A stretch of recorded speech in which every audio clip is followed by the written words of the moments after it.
Muito bem, meus irmãos, meus amigos, sejam muito bem-vindos ao nosso canal no YouTube da Assembleia de Deus Celebração Familiar.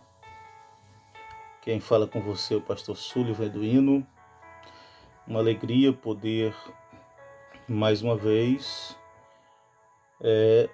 falar com você.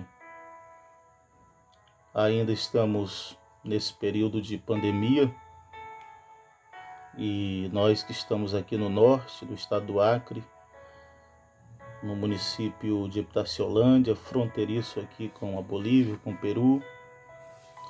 Nesses últimos dias surgiram aqui casos do Covid-19, especialmente na cidade de Epitaciolândia, 2 casos.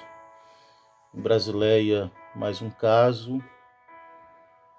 E nós permanecemos no fronte de batalha, em oração, intercessão.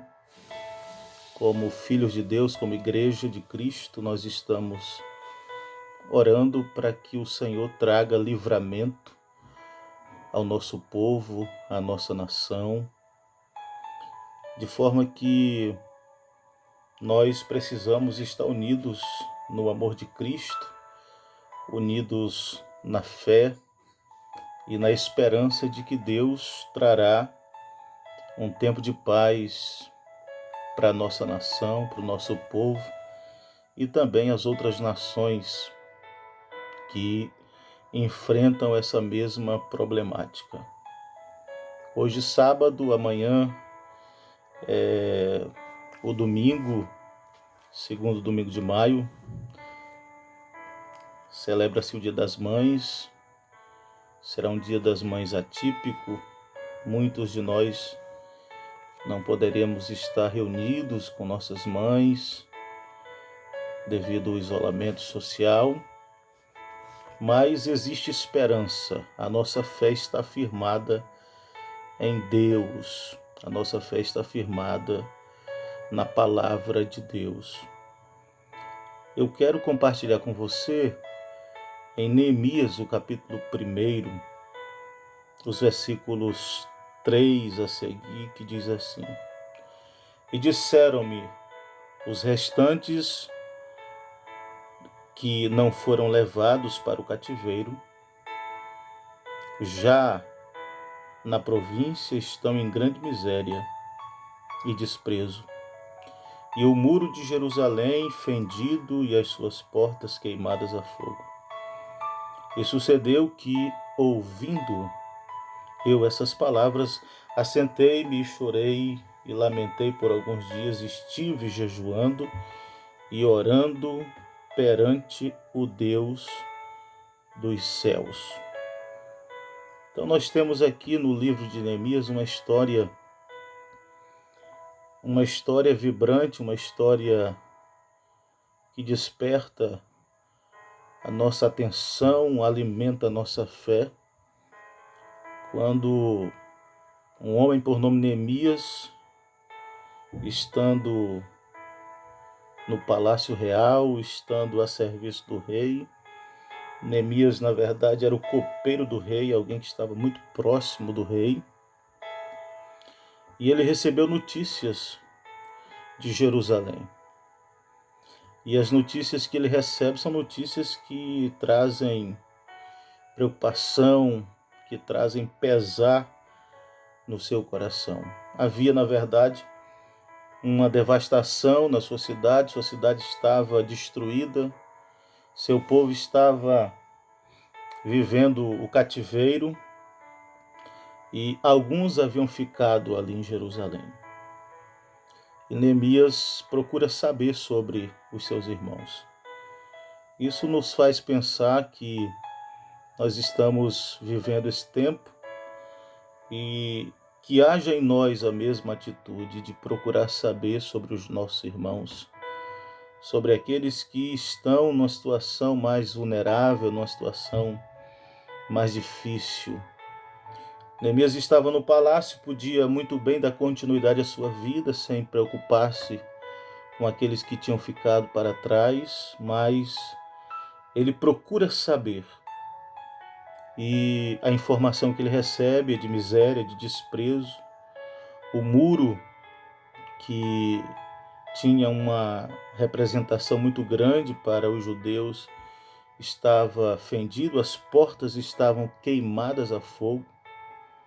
E quando Elias ouve, ou quando Neemias ouve essas palavras, ele se assenta, ele chora, ele jejua e ele ora perante o Deus dos céus. Existe uma pergunta que circula hoje nas redes sociais, são temas de pregações, de reflexões sobre quem somos na hora da crise. Eu já estive falando sobre isso. Quem somos? Qual a nossa postura? Que decisões estamos tomando em tempos de crise? E nós temos aqui um homem de Deus que ouve, ele sente o impacto daquela informação, ele chora, ele lamenta.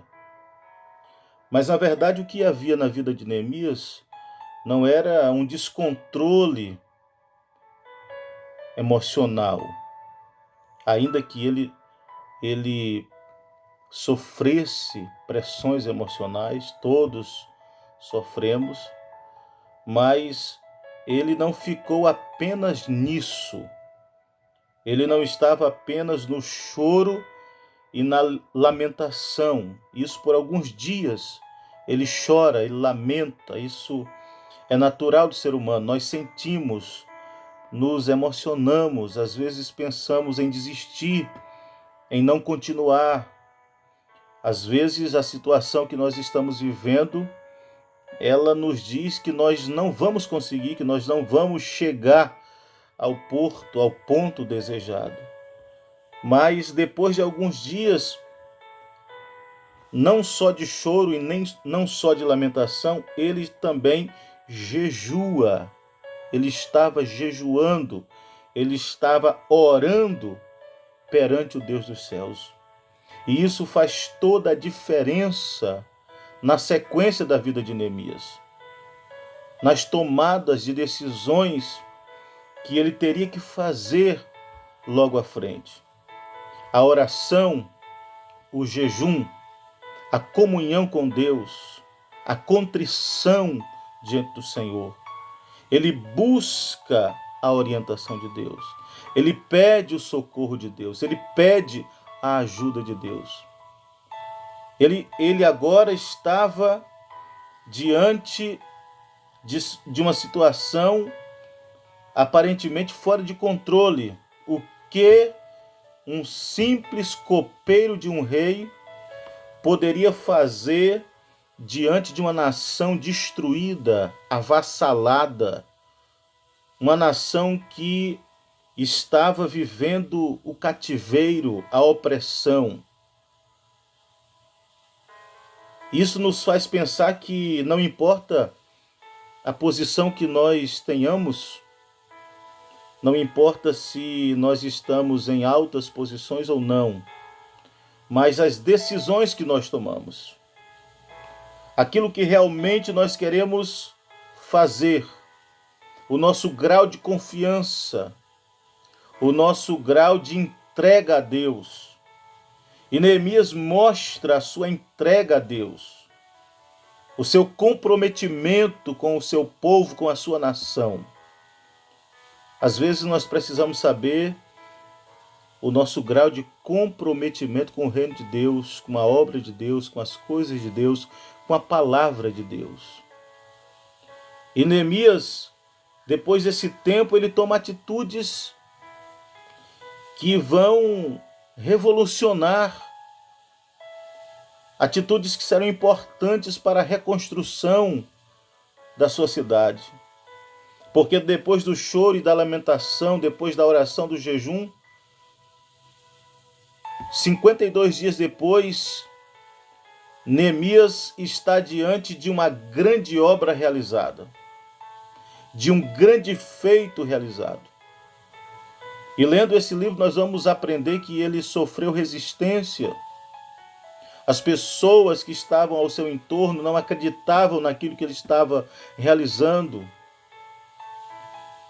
Pessoas queriam boicotar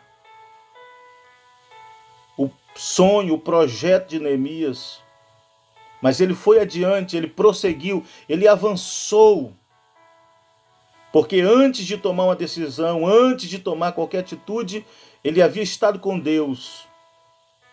Ele havia se alicerçado em Deus.